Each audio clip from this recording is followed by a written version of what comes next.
In this video, we are going to build a white oak outdoor patio furniture chair. Bit of a mouthful, but I have the plans listed below in the comments and in the description, along with all the tools and products used for this video. Enjoy! And one of the reasons why I wanted to do this was because we built a big deck and we didn't have any outdoor furniture and it's expensive. So here we go. I have predominantly 8/4, 2-inch thick boards that I want to use for this project. And I do have two boards, 4/4 for the arms and legs, but just for the most part, it's 8/4. And in my plans, I do have all this listed out on what material I bought, how much board foot I got, what are the costs. It's all associated to it. So, and by the way, this is the first time I've done a detailed plan. I didn't use SketchUp, don't know how to use it yet, but if you want, feel free to download it. I started a Patreon account because I can host the files that I want, and also I felt like it was a good place that people can have comments, ask questions. So it's free. Just go sign up for that, and then you can download it and ask to your heart's content. But what I'm doing here is I'm doing the rough milling process, and I do have a track saw, but however, it only has a 2-inch depth of cut, and even though these are 8/4, it is a little oversized, so I'm not able to cut all the way through, and I'm just ripping these down on the table saw and then taking them back over to the jointer to do the true edge that I can rip down for a parallel side back at the table saw. So here you can see me going through getting a face joint and now an edge joint, so that way I have two sides on this material to go through the rest of the milling process. Now onto the third step of the process. Now all the 8/4 2-inch boards, I'm trying to maximize the thickness of this as best as possible, because a lot of the pieces that I'm using for this, either the slats or the seat or back frame, utilizes that thickness, so just saves a lot more material for the process. And then, like always, after doing my rough milling, I get the board stacked and stickered, so that way the moisture evaporates evenly across the board to prevent any cupping or bowing as I go through the remainder part of the milling process. So getting that all dialed in and ready for tomorrow.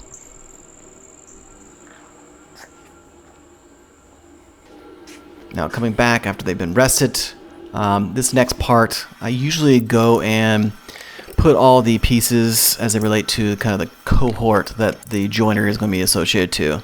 And the reason for that is I want to look at all the grain patterns that are next to these to see if I have the right pieces or I need to go back and mill another piece or not.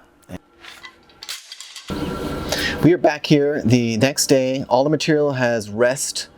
So stack and sticker, 24 hours, moisture is kind of evenly evaporated. And what I've done now is I've started to assemble these pieces as they relate to similar grain pattern or similar color. For me, it's mainly more color, but most of these pieces I got from the same lumber. So it wasn't necessarily hard to do that.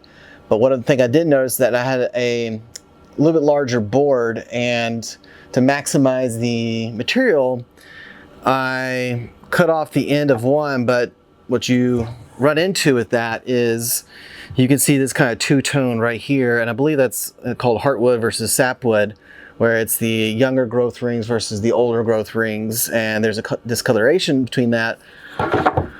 And this one is a different color.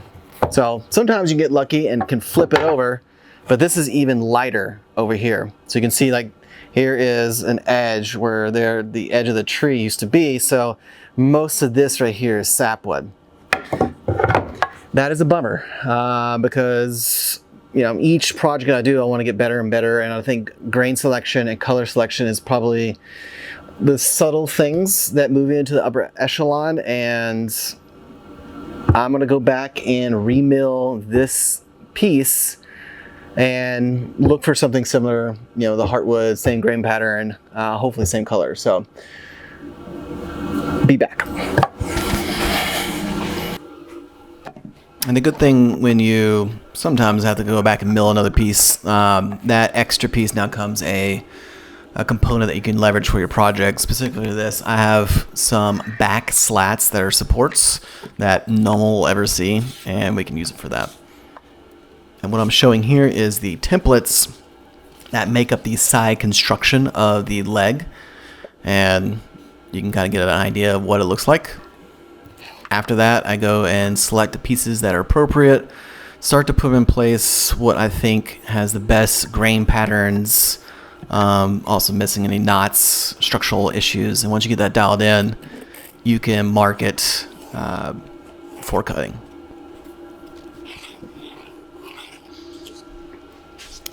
Once that's all done, and by the way, I did not film the rough cutting of that. I just use a jigsaw. If you have a bandsaw, awesome. I don't have one. And you want to cut as close as possible so you have it easy when it comes to the template routing. That way you don't have to take off a lot of material. Now that we got that all selected, I will be doing the joinery for this, which I'm going to use a dowel. If you have other kind of methods, whether it be some type of loose tenon or domino, that's great. I don't have one, but this is fairly cheap and an effective solution. And what I'm doing here is just getting it measured appropriately so I don't drill or over drill the holes, and I'm lining it up based off where I think most of the stress is going to be, which is the back leg versus the top. And I'll do about 3 on that bottom and then 2 on the top. Get those marked in. And I will line that up. And by the way, this is just an Amazon special of a self-centering jig. I do have a few comments on it because it did not work out the way I wanted to.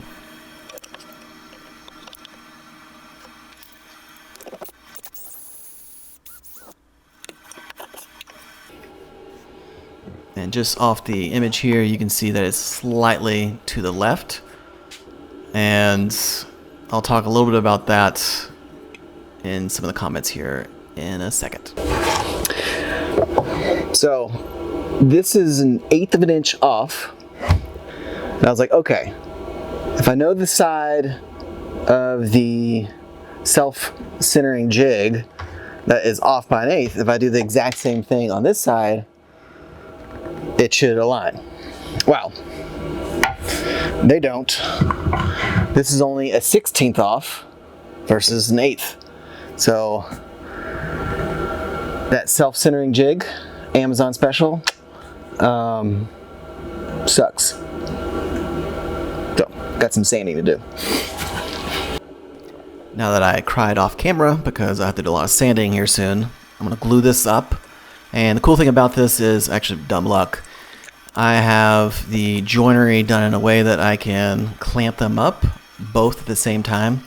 And I'm using some big kind of long Bessie clamps here. Just kind of like the rigidness of these type clamps for a long duration. If you got pipe clamps, that's great, whatever. Getting these clamped in. So I got one underneath, one over. Get that drying. Now once I get that set up for both of those, I come back. There's some remaining 8/4 boards that I can use, and I am ripping these down for the apron or stretchers, kind of the side components of the seat. And that's going to be about 1 inch thick by 2 inches, so they're pretty beefy. Maybe you can go less, I don't know, but that's what I chose. Getting these cut to all the same size at the miter station. And since this is going to be an edge joint to a face joint, that glue is not entirely strong, and I thought using dowels again, but in this case on the edge I'm just using my freehand method, and much simpler than using that self-centering jig. and then take it over to the drill press when you can to get it all dialed in perfectly. You can see I'm a proud woodworker here. Perfect. Now, in any instance you do glue ups, it's probably good to do a dry fit. I never do. Like just to roll with it. I'm risky like that. But luckily they're all kind of dialed in there perfectly without any problems. And getting that glued up. There we go. Now moving over to the legs. They're completely dry, strong. I'm going to use some double-sided tape here to reattach the templates on there for my template routing. And the cool thing about this is, I think this is the second time I've done this, no, third. And in the beginning of this video, you saw me using off to the side, you saw my other outdoor patio chair I built last year, using this same template that I have for that. And pretty cool. You can kind of just draw it, get it the way that you want, and you can match exactly to your drawing. Now, I have specific angle dimensions for this based off what I thought would feel good, and I've kind of tested it out. I slightly changed it for this chair, but I think we're good. And this new build, a new angle for a chair for a relaxed reading kind of situation. And what I'm doing here is I'm gluing in the back supports for the slats, and I'm allowing for the kind of recess there for the slats to kind of sit in, slightly proud. And I would probably advise you, before you cut all these individually, it's probably good to just cut that big 8/4 inch board all at once, so I'm not cutting 20 of these slats all at once. Now luckily I have a miter station that allows me to have quick repeated cuts, but if I was going to give a little tidbit nugget there, you can cut that in advance at the single cut at the miter station. Now here I'm actually lining it up. I don't have a spacer done yet, but I kind of want to get an idea of how many pieces goes into a seat. Now these are two kind of different dimensions for the seat versus the back, but looks about to be an 1/8 of an inch I'm kind of doing there.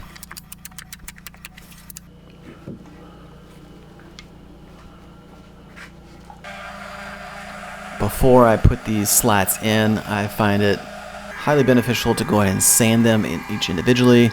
I do a round over on each side just to make it kind of smooth across the seat, and you'll start to see them kind of go for that spa look of a chair. And I'm using just an extra off-cut piece here to do some spacing on the kind of stacking of this, back to front. I feel if I use the spacer on this versus the sides, I can ensure that I don't get any pieces that are pinching from one side or the other, so that way it's pretty seamless from back to front. And once that's gluing, I just use a brad nailer there. I am coming back to the arms, and since the back is at an angle, I wanted to glue this to the back rest. I'm using a angled cut there, so that way this sits horizontal and kind of plumb to the chair. That angle allows it to sit kind of perfectly and glue on two sides for the leg construction.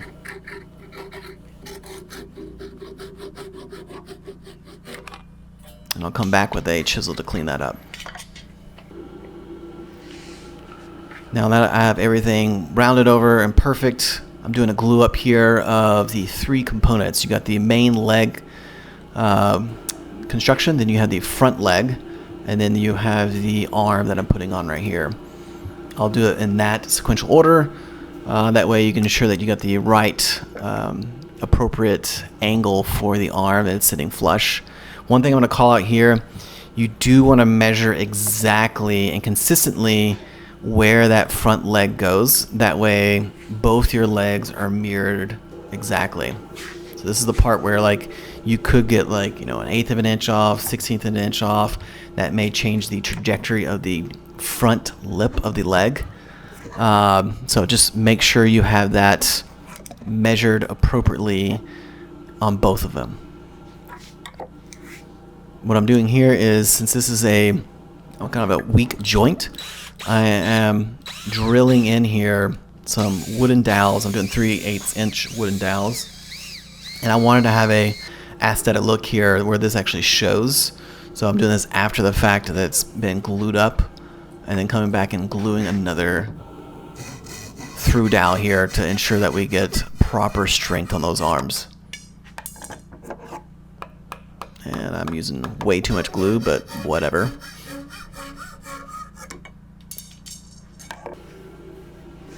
And we are getting in the home stretch here. So I'm assembling kind of your first look at the chair. And the purpose of putting this all together is it allows you to put in the bolts that adhere this. Now you can probably just glue this together if you don't ever care about like breaking it down or moving it anywhere.